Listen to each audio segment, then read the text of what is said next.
এমন দিন যেন কারো না আসে। দীর্ঘ 12 বছর পর বিদেশ থেকে দেশে এসেছি বিয়ে করার জন্য। বাস্তবে আমার পছন্দের কেউ না থাকায় ফ্যামিলি একটা সুন্দরী মেয়ের সাথে আমার বিয়ে ঠিক করে রাখছে আগে থেকেই।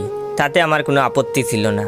সোনা দানা সহ এক প্রকার বিয়ের সব প্রস্তুতি নিয়েই গত 13 তারিখ দেশে আসছি।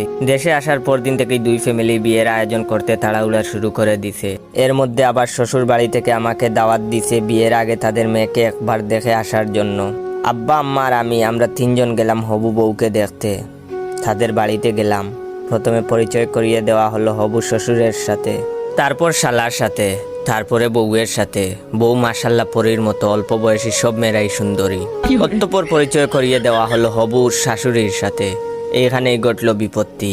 শাশুড়ির দিকে তাকাতেই আমার শরীরের প্রত্যেকটা অঙ্গ প্রত্যঙ্গ কাজ করা বন্ধ করে দিছে কিছুক্ষণের জন্য। এই সেই মেয়ে যে এক সময় আমার ক্লাস 5-এর প্রেমিকা ছিল, 9ম শ্রেণীতে যার বিয়ে হয়ে যায়, এবং সে এখন আমার শাশুড়ি হতে যাচ্ছে। এখন আমার কি উচিত? বিয়েটা ভেঙে দেয়া, নাকি অতীত ভুলে গিয়ে প্রাক্তন প্রেমিকার মেয়েরে নিয়ে নতুন স্বপ্ন শুরু করব?